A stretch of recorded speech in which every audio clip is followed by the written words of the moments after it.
1963년 9월 15일 삼양라면이 등장하죠. 이것도 역시 식량난 극복이라는 비슷한 목표를 가지고 있었고요.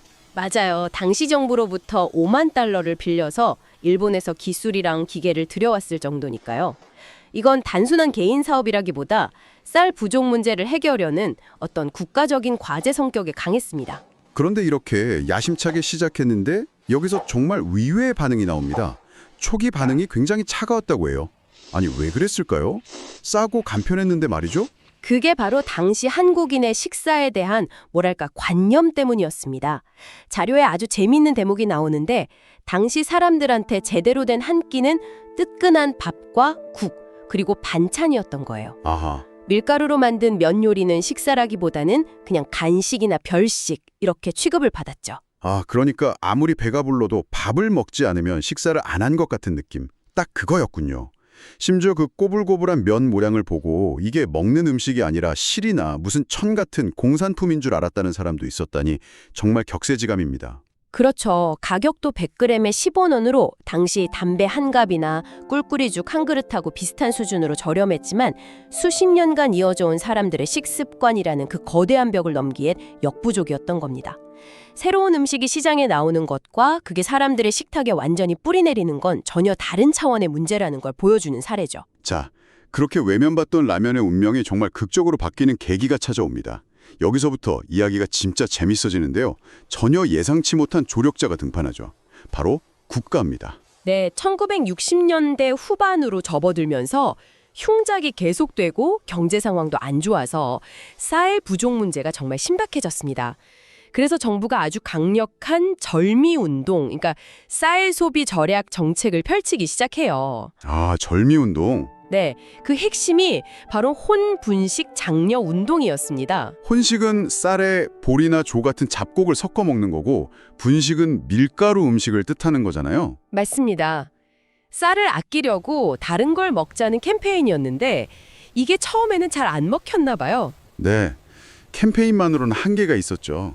그러자 정부가 점점 더 강력한 카드를 꺼내들기 시작합니다. 그리고 1969년 1월 그 정점을 찍는 행정명령이 내려져요. 바로 저희가 처음에 언급했던 무미일입니다. 잠깐만요. 그러니까 매주 수요일하고 토요일 점심시간인 오전 11시부터 오후 5시까지 전국의 모든 식당에서 쌀로 만든 음식을 아예 팔지 못하게 법으로 막았다는 거잖아요. 이게 정말 가능한 일이었나요? 가능했습니다.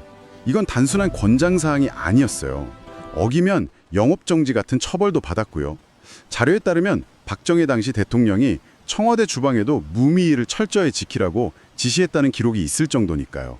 그야말로 국가가 총력을 기울인 드라이브였습니다. 와, 한번 상상을 해보면요. 직장인들이 점심 먹으러 식당에 갔는데 백반도 안 팔고 비빔밥도 안 팔고 쌀밥이 들어간 건 아무것도 안 파는 거예요. 그렇죠. 그럼 자연스럽게 국수나 만두, 칼국수 같은 밀가루 음식을 찾을 수밖에 없었겠네요. 바로 그 지점입니다. 무미일이라는 정책이 만들어낸 그 거대한 시장의 빈틈을 라면이 완벽하게 파고든 거죠. 아하. 그리고 정부는 여기서 멈추지 않았어요. 1971년에는 혼분식 식생활 개선을 위한 전국 주부 걸기 대회까지 열었습니다. 주부 걸기 대회요? 네. 당시 대통령 부인이었던 유경수 여사랑 주부 3천여 명이 참석한 대규모 행사였죠.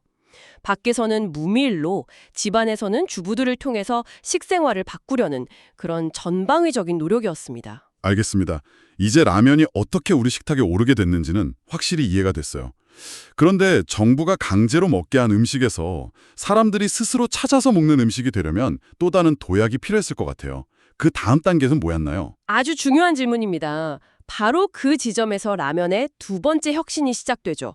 바로 맛의 혁명입니다. 1980년대에 들어서면서 경제가 성장하고 사람들의 입맛도 다양해지자 기업들이 본격적으로 맛으로 승부하기 시작했어요. 아, 드디어 맛으로. 네. 자료에 나온 것처럼 지금도 상받는 짜파게티, 안성탕면 같은 제품들이 이때 등장하면서 라면의 세계가 훨씬 다채로워졌습니다. 그러다가 1986년 한국 라면의 판도를 완전히 바꿔놓은 제품이 등장하죠. 바로 신라면입니다. 저는 사실 그 이전의 라면 맛이 잘 상상이 안 가거든요.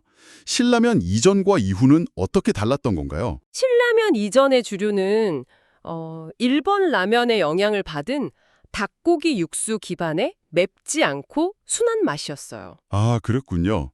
그런데 신라면은 깊고 얼큰한 소고기 국물이라는 완전히 새로운 컨셉을 들고 나왔어요. 이건 단순히 고춧가루를 더 넣은 수준이 아니라 한국인이 좋아하는 설렁탕이나 육개장 같은 그 깊은 국물 맛을 인스턴트 라면으로 구현하려는 시도였죠. 아, 사나이 울리는 신라면이라는 광고 카피가 딱 떠오르네요. 그게 그냥 매워서 오는 게 아니라 뭔가 깊은 맛에 감동한다는 그런 뉘앙스였군요. 그렇죠.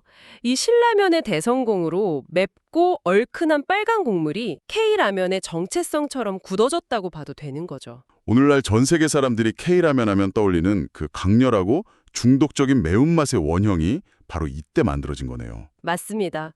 생존을 위한 음식이 이제는 쾌락과 욕망을 자극하는 음식으로 진화한 겁니다.